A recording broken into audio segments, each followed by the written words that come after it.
Well, hello, writers. Welcome to episode number 388 of How Do You Write? I'm Rachael Herron. I am ecstatic that you are here with me today as I'm talking to Joanna Penn. Many of you know Joanna from her podcast, The Creative Penn, and she was on this show way back on, I think it was episode 27 back in 2016. So it had been a good 7 years since she came on the show.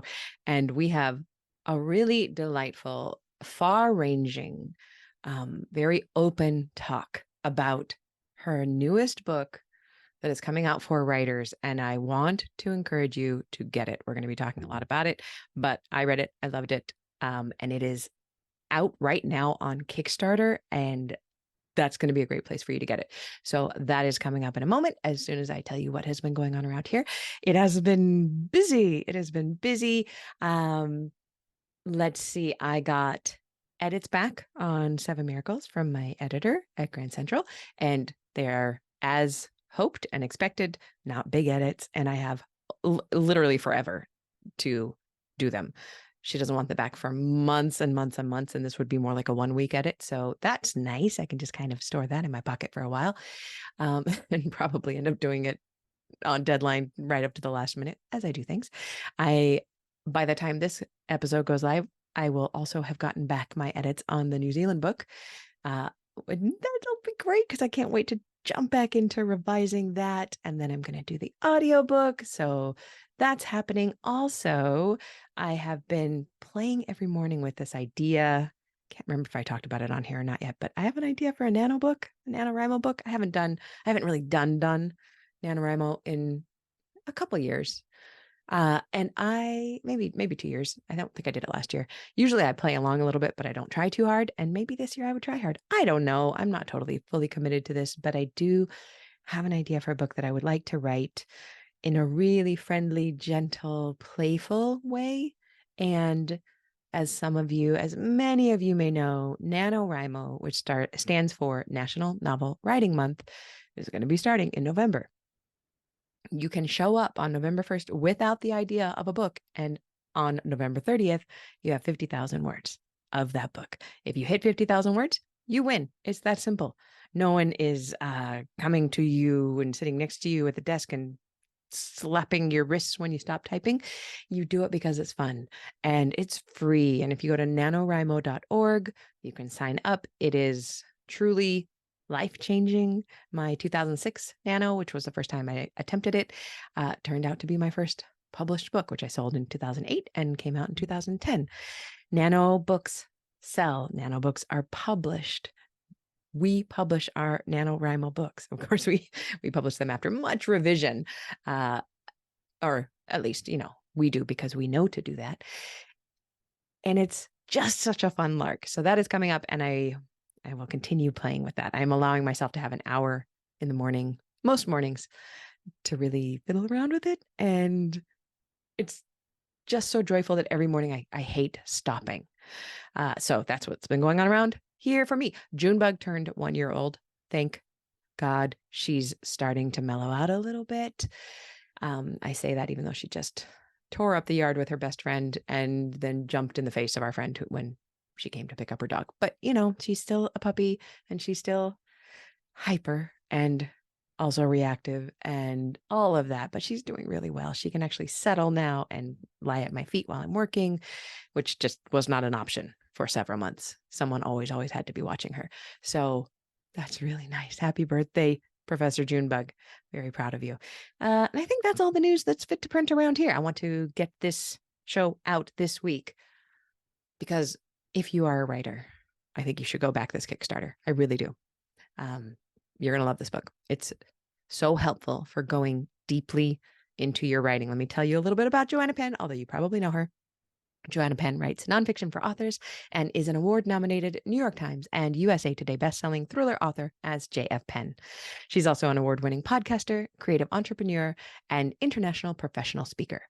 Writing the Shadow is her next nonfiction book for authors, and you can find it at thecreativepenn.com/shadowbook, and that's pen with a double N. And please, I'm going to say it like Joanna, enjoy the show. Here we go. You're going to love this. Enjoy. Well, I am so damn pleased to welcome you to the show. Would you please share your name with us and your pronouns? Yes, I am Joanna, brackets JF Penn, she, her. And thanks so much for having me on the show, Rachel. I'm so excited to talk to you. We are going to be talking about your new book. And specifically, we're going to be talking about the Kickstarter that you are running for it. We're going to be talking all about all of that stuff. But can you tell us a little bit about this book? What is the title and when is it hitting Kickstarter? And give us that. Yeah, so the book is Writing the Shadow, Turn Your Inner Darkness into Words. And I've kind of been writing this on and off for like 30 years since I first Yes. learned about the shadow, Carl Jung's concept of the shadow. And we can get into that. But in terms of the Kickstarter runs 9th to the 25th of October 2023, but then it will be later on my store and will be everywhere. So it is coming everywhere. But yeah, I'm doing a special launch for this book of my heart and this very personal work, and yeah, I'm excited to get it into the world. But as we're going to talk about, and you know very well, and your listeners do, these personal books are terrifying. And so it's funny because I feel like, oh, the countdown to people actually reading this is on, but you have read it, so I'm I have pleased to read talk it to and you. it was so good. And I also felt like, very sneakily pleased with myself that I got the advanced reader's copy and got to see that you absolutely nail it. You stick the landing on this book that I've heard you talk about for a long time. And I'm I'm so really glad proud of you.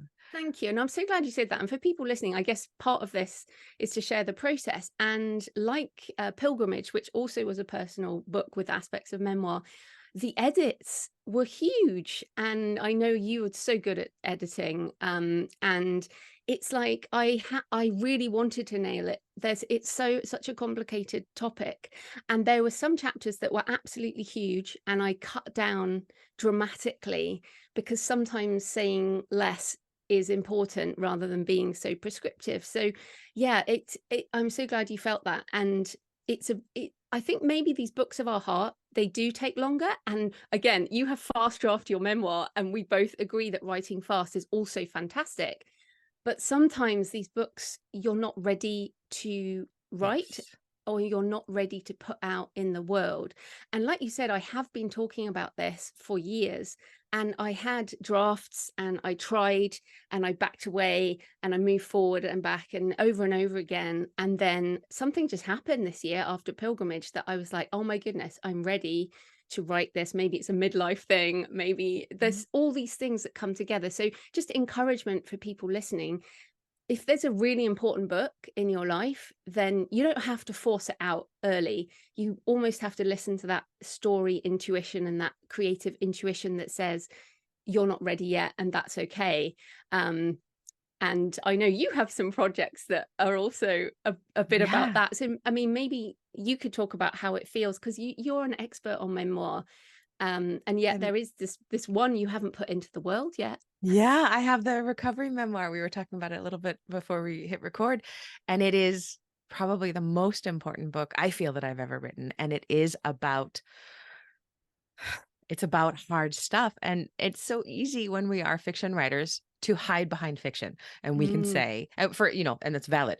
I can say, I wrote, that thriller, and, there's no slashers in my life. I don't have I'm not that person. I'm just the author. But when we're writing memoir, and we're writing the difficult stuff, the parts of our souls that a lot of the time we don't even know about for a long time, mm, and then to mm, actually write about them, it is terrifying. And I was just thinking about this today, that resistance is so strong. And you know how Stephen Pressfield talks about resistance points you toward the thing you must move toward. mm, I also imagine resistance saying, oh, I'm going to crop up even more strongly here because it is so important. So I feel like that about the recovery memoir. And I know you felt like this about the shadow book, but let's back up just a little bit for people who are like, mm. what the hell is a shadow? What Yeah. do you mean when you're talking about shadow? Yeah, and the language is difficult, right? Because some people think, oh, that it is the dark stuff, but it's more like it's unconscious, like you said there. We don't Yes. even know about it, and that's what makes Yes. it hard. But Yes. it's almost like from when we're young, and I talk about the creative wound, particularly for Mhm. writers. But there's all kinds of things where people say you shouldn't be like that, you shouldn't write that, you shouldn't dress like that, you shouldn't love who you want to Mhm. love, and we protect ourselves by becoming what society wants us to be, what teachers want us to be, what agents and publishers want us to be, and friends and family, and all these things that we become.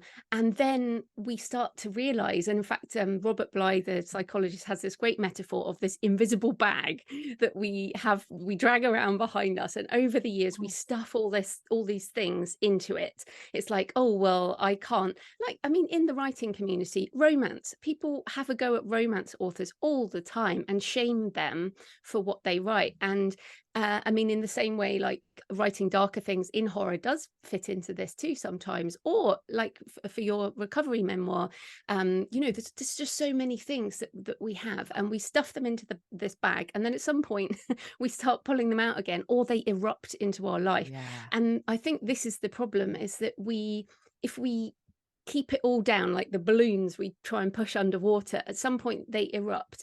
And I mean, I did also have a drinking problem, definitely, and I talk about that in the book. And that's kind of the way to let loose sometimes, when the shadow side just goes, like, I really just want to do this stuff, and then it comes out in extreme ways. And I guess the whole point of the book, and the whole point of Carl Jung's idea of the shadow, is we're not trying to get rid of those things.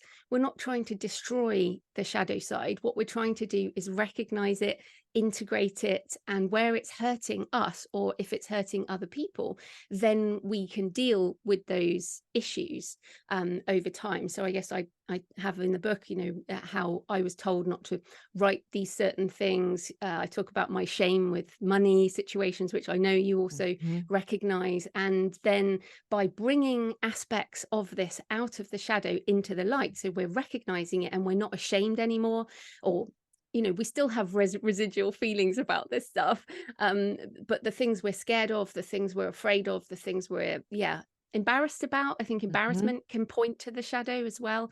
And then if we can deal with those, we can become more of a whole person. So the idea with the book is to help you with your creativity and your writing, to bring this authenticity into your writing. And like we said, it's hard, but I guess that's kind of the concept. It's such a huge concept that you tackle so well and so head on. And I know that, like, I didn't you, wasn't it almost twice as long at one point? Did I hear you say that on Yeah, the yeah. podcast? Yeah. I mean, it's Wow. crazy. Again, the editing was huge. I mean, for Yeah. example, the collective shadow. I know I mean, we can Mhm. all see this in the world. The collective shadow are the things in society, our country, the things that are much, much bigger, these big movements that come from country shadows. And I wrote tons in that chapter about, I'm in the UK, Oh, which has a collective shadow around empire, and yeah. the US, obviously, we have a lot of these things around race and Mhm. female bodily rights and Mhm. religion, and there's just these huge things. And that chapter was massive, and in the end I was like, do you know what, this is going to trigger every single person in the whole world. So I just reduced it to a series of questions for people to Yeah. think about. And I think that's the thing, because the shadow is individual to all of us. And just coming back to this word trigger, which again in itself is triggering these days because it's a political word. Yeah. But what I mean is, what do you react to? What do you sort of feel a reaction to that other people just don't even think is an issue? Or what do you judge or criticize in others? Or what do where do those feelings come up for you in a more extreme way? And obviously we can't deal with societal stuff. We can only look at ourselves and try and deal with it ourselves. But I guess that's part of it. But yeah, the edits were huge, but I feel like that's also a critical part of being an author. Yeah. Well, you had to write it to know what needed to be there. But Mm, more than that, I want to point out that you did such a good job of showing the reader how to look for it in themselves. And I'm going back to the recovery Mm, idea, because I had always been fascinated by any kind of show about addiction. Any kind of yes. show. Like, I couldn't stop watching addiction shows. I love to read addiction memoirs. I didn't have a problem. I knew that Yeah. I drank a lot, but I didn't have a problem. And then there's this part in my memoir where I'm talking about how when it finally hits me that no one worries about being an alcoholic all the time who doesn't have a problem, like a normie who doesn't worry about, they're not worried about it. They're not spending their time journaling about this every day. And I Yeah. felt, and I finally could say out loud that I was an alcoholic. And as a memoirist, I had spent years like looking for anything to mine, and it felt like, and I really resonate with the Bly bag. For me, it was as if I were sitting cross-legged in front of cross-legged. I'm sitting cross-legged and I'm looking, I have a 180-degree view of my life and I can see everything. But what I didn't know until that moment was there was this wall behind me and I had never turned around to ask what was Mm. behind the wall. And on the other side of the wall was that shadow, was the addiction. And then once I could start talking about it, great. And then we could, but like what you do in the book is can you give us a little bit more of the tips that you recommend for people to kind of look for their shadow? Yeah, because as you say, it is that out of sight. And I feel like the glimpsing out the corner of your Yeah. eye is sometimes, and also this is the work of a lifetime. So Yes. I also recognize that this book is not like a one and done thing. Right. Oh, check. I found my shadow. Never have Check, to it's all worry about done. it again. Yeah, and I mean, even these things come up over and over again. You know, I have a chapter on midlife that people listening who are not in midlife haven't faced that one yet. And then, you know, dying and death, we're not going to face that one for a while. But yeah, in terms of some ideas, so obviously we mentioned there what triggers you, when do feelings of embarrassment, shame, fear, I guess regret, some of these emotions that we might say are like negative in quotation mark emotions can point us to things. Also, like you said, they're looking at other people's art. So I talk about how I'm pretty obsessed with family dramas with multiple siblings, and I'm the Mhm. eldest of 5. My dad out of 2 marriages, you know, child of divorce, and some of these things come up for me over and over again, like Succession. I'm obsessed with Succession, like that show I've watched That's multiple times. brilliant. It's a brilliant show. It is, and Yeah. it is Shakespearean in Mhm. and the relationship to the father and the siblings and the love and the hate and the damage of families is something that and there's another one I talk about, The Split, which is about divorce. And so again, these things where we, as you said, we look at the why do we like this type of thing so Mhm. much? And I think that's really interesting. Mining your own writing, I think, is really good. Yes, I Obviously, loved that. Yeah. yeah, and I mean, memoir might be more obvious, but like to write a memoir, you've already brought things out the shadow. But in terms of if, like I examined some of my early fiction, and it was only the first time I realized that I had elements of second chance romance. I could not, I literally would have said I didn't have any elements. And of course, second chance romance for me, I did find love in a second marriage and all of this kind of thing. But yes, you can, but you have to really look at those, I guess, the early books when you're still, as some people say, clearing your throat. And a lot more of our early writing are more I want to say naive in a good way, as in our when we haven't edited ourselves into submission And they and can we're be using quite autobiographical, don't you think? yes, in The a early weird way, books. because Yeah. yeah, I mean We my would never first admit novel that, but we can no. see it later.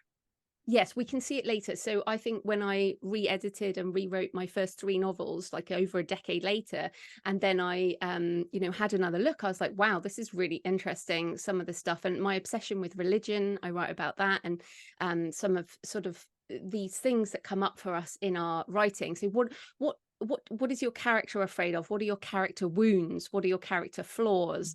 And some of the elements in you, the themes that come up over and over and over again in your writing. So obviously you need quite a bit of writing to assess that, but even it might be your private writing.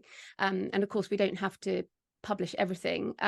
Obviously, another way is identifying these shadow personas. And I think writers actually understand this because the inner Mm. critic is one that we do Yes. talk about. all the Yes. time. And the inner critic is like, your writing is bad, your ideas are terrible, you're unoriginal, no one will want to read your book. So, and that I think about that quite a lot, because a lot of this stuff holds us back. These fears of judgment, fear of failure, where do those come from? And I really discovered, I guess, in this, that my fear of judgment comes from a teacher when I was about 11 years old, when I wrote a nightmare about my family again. And she said that, you know, I still remember her face. I still have that flush of shame, because I'm a good girl. You know, I want the Mhm. teacher to give me a gold star. And she Right. said, that's not appropriate. You know, you can't write that kind of thing. That's not for this class. And this was an English class. And And that was so how not only like she was calling it bad writing, but she was mm, also calling you bad. yes, like, how did Yeah. you think that, Right. you know, there's something wrong with you? And Yep. this back in the 80s, where they weren't so understanding about screwed up kids, Yeah. right? Yeah. You just messed this girl up for a long time. Yeah, but I think what's Yeah. so crazy is, people might say, oh, but that's just a comment that a teacher made. How did that have such a big impact on your life? But that's what I want people to think is, okay, who did somebody you respect, somebody you loved? I didn't love that teacher, but I Mhm. respected her and her opinion mattered. And when we care about things, and our writing, we're all writers, we care about writing, we care about books, and so we have these things on a pedestal. And then when people criticize us or hurt us in some way, that can really stop us for years. And it stopped me. I thought I wasn't creative for, I don't know what, 20 years or something It before I breaks my was heart able. when you say that because even when you started writing books, you said you would never write fiction because you weren't Yes. creative.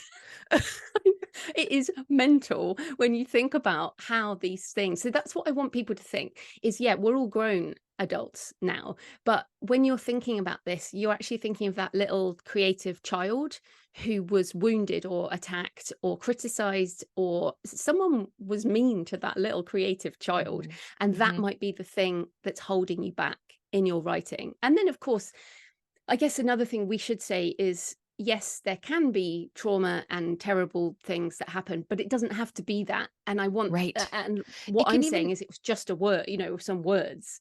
what you made me think of too is that it can be reflected judgment, and that's where I really liked what you talked about looking into ourselves for our own judgment because I know Mm, that some of my stuff had some of my shadow parts that I want to keep hidden or have wanted to keep hidden in the past come from not necessarily somebody saying something to me because I never would have dared show that I was that kind of person, but I saw other people reacting mm, to people. Like, before I ever came out to my family, I remember my dad, I was probably 18 and I was madly in love with my best friend, but I was dating her brother. ah, Because and my dad said, "Rachel, are you gay?" And I said, "No, no." And I just remember, and then, and it took me mm, another like 5 years to come out to them, even though in my heart I knew how I felt. But and my parents had never said anything but beautiful things about gay people around us and their gay friends. But I had mm, the reflected judgment that made that into part of my shadow or fear in a way, mm. that had to Yeah. be done. What do you think about that?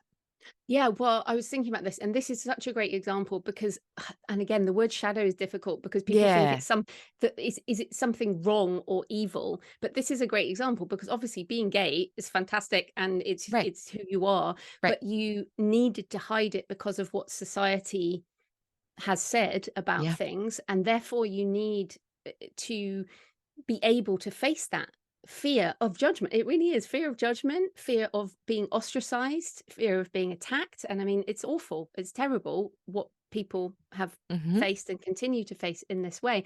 And that will be different for everyone. But this is a great example of, and again, most of this stuff is not evil or immoral or wrong or illegal. And Right. that's kind of like, people are like, oh, that's, you know, and I guess we mentioned before, drinking and alcoholism. Again, I like a drink. I'm not sober Right. like you. Um, and I integrated it in a different way. Yes. My behavior at the time, and again, I'm not necessarily ashamed. No, I'm not ashamed of things that I did while drunk, Mhm. but I recognized that they were not healthy for my Yeah. life. And so the way I dealt with that eventually was to change my job, change my situation, as opposed to stopping drinking entirely. Right. You came about it a different way. But I think that's what we're saying to people is you're right, reflected judgment is something really, really powerful. I was talking to, and again, this is weird, right? Tattoos. I'll talk Yeah. about tattoos. I love tattoos. If I wasn't 48, I would probably, if I was 38, I would probably be covered with tattoos. But tattoos, when I was younger, people our age, um, it was very much a judgment. Like people who Mhm. were tattooed were somehow wrong. You know what's They interesting behaved is badly. Yes. because we're the same, we're big, I'm just a little bit older than you. And Mm, I didn't start getting tattoos until I came out because it was a way of saying mm. fuck off to Screw the you. establishment. Yes. Yes. And that was part of it. Yeah, Yeah. well, it's so funny because I still feel, and oh no, one of these days I'm gonna just do it. But it's so funny because I remember this internalized sensation of judgment. No one ever judged me because I don't have any tattoos, but the judgment that other people put onto others, like my brother, all my Yes. siblings have Yeah. tattoos. And so we repress that. But it's so interesting because my books, Desecration, Delirium, and Deviance, which I'm really proud of, they have a lot of shadow in. There's a character in there, O, who has a like a full body tattoo of an octopus, and she kind of represents that part of me. And yet the judgment, she's, sex worker and all of these things, and she represents so much of what Mm. is considered unacceptable by Mm. certain people. So but this is what's interesting, and I guess coming back to, as writers, we're writing stuff that is fascinating, and we're interested in self-growth and change and becoming a better person, and that's why this is important. I think difficult but important. I think it is difficult and important. And I also think that as writers, this is one of our superpowers is to have this Mm, conversation because we have to. I think, sure, one could write shallow books for one's whole life if one wanted to, but I've never met a writer who wants to write shallow books ever. mm, mm, Ever. I've met lots of writers who want to make a lot of money and do other things, but they don't want to write shallow books. And when we do dive deeply into ourselves, we mm, have to be uncovering these things. So now I would love to ask you, mm, as you're really an expert on using the shadow and thinking about shadow as a writer. And so I'm so glad you've written this book. How do you go about incorporating the shadow into your own writing process as you move forward? mm. Well, for me personally, I think, well, a lot of this is about tapping into these fascinations and almost doubling down on them. And I talk about doubling Ooh, down on being yeah. human. Yeah. But sometimes I think when we've written a few books, which both of us have written quite a few books, Mhm. is that we think, oh, I've written a book with this type of character before, Yes. Yeah. so I can't do that again.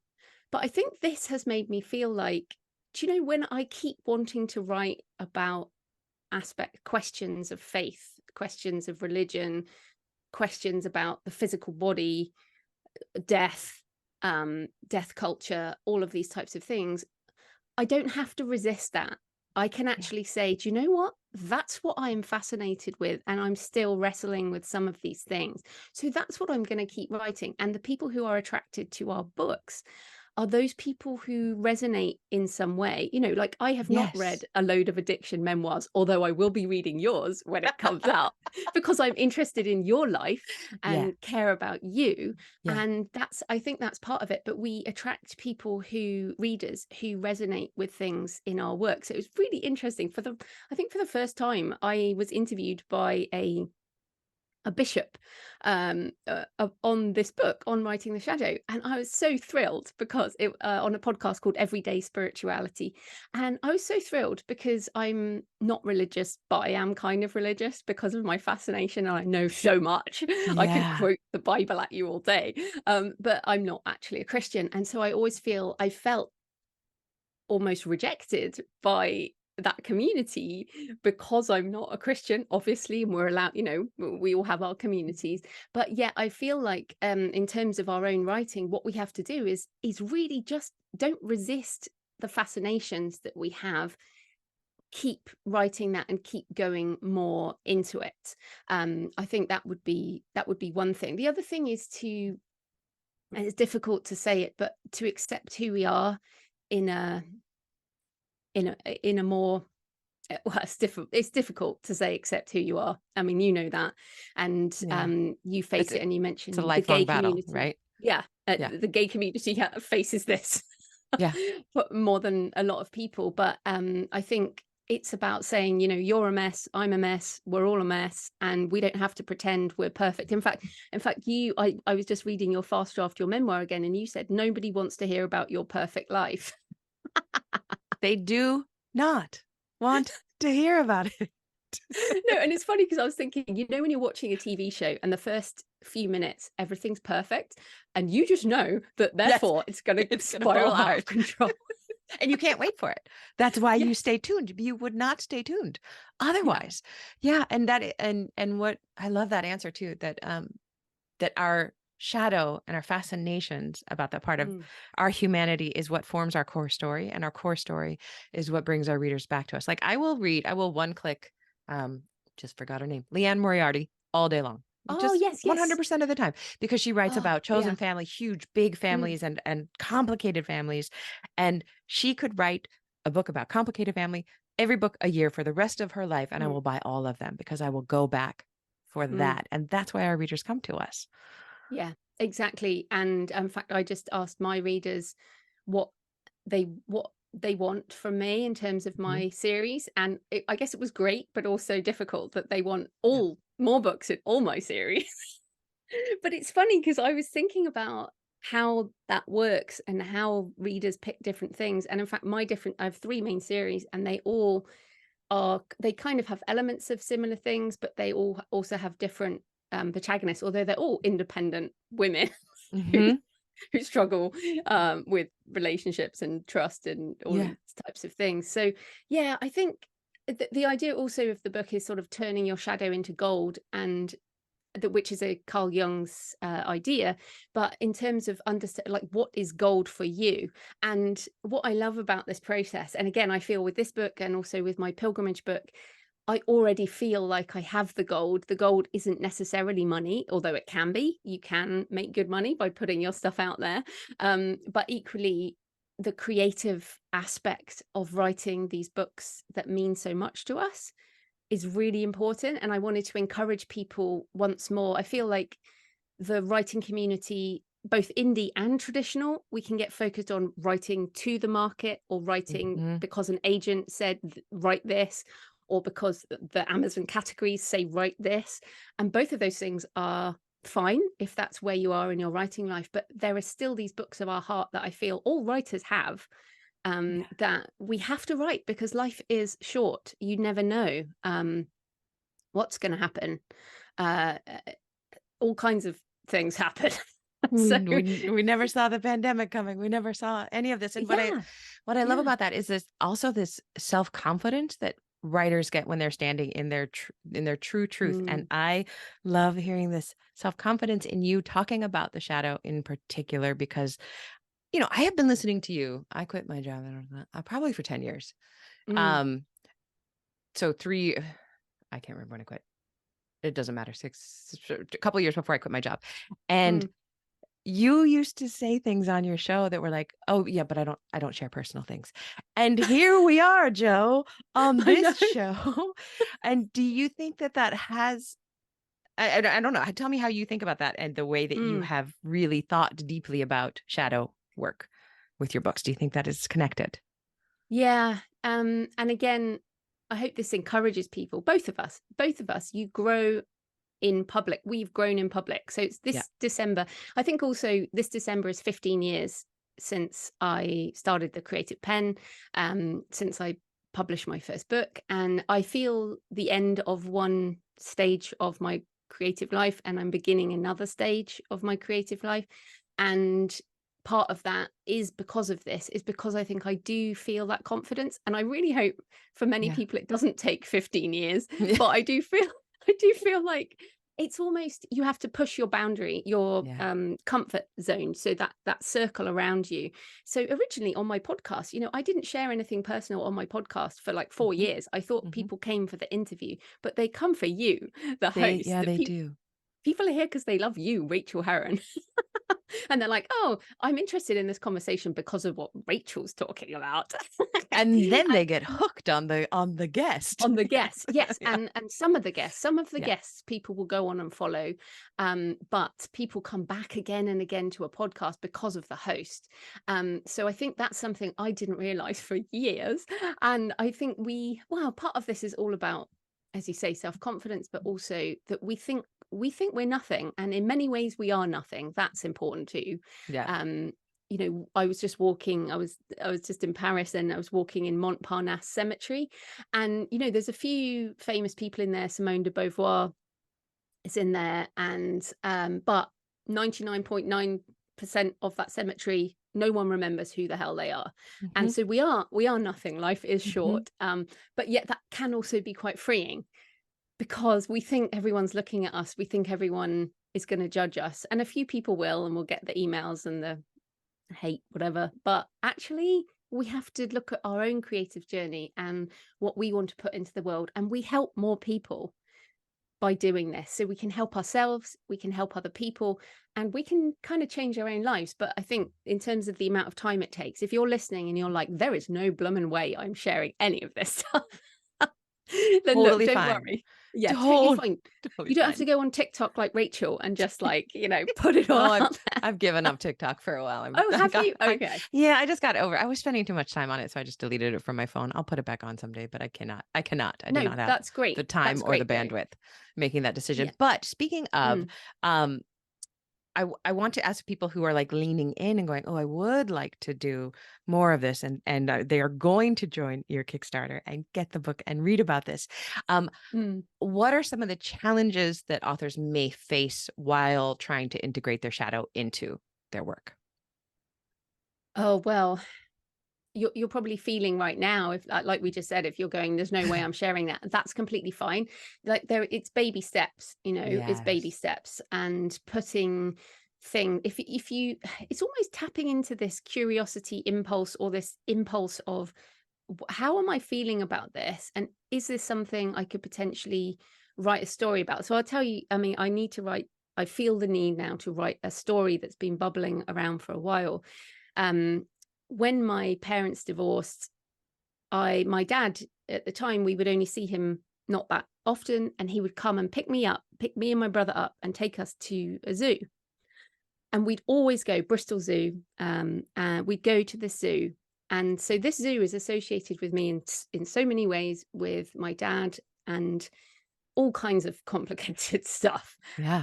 And what's happened with this zoo, they are gonna tear it down and build houses on it. And it's so funny, I'm getting emotional already talking about this, because I want to write a story where the architect of this new development has this feelings about the zoo, and is going to go down under the zoo, and what she's going to find under the zoo when they're digging up the foundations is going to be really interesting. Yeah, goosebumps. Yes. Yeah. And I think I've been thinking about this for a long time, but again, in terms of I feel the need now to write that. I don't know what she's going to find there actually at the moment, but digging down under that, and I guess it's also a metaphor, digging down under the zoo for who you really are. These things. So I guess, coming back to practical tips are essentially, you need to do some writing, which is tough, and you don't have to publish it. But I mean, the book is full of questions. So there are questions at the end. There's such good questions. I love your questions.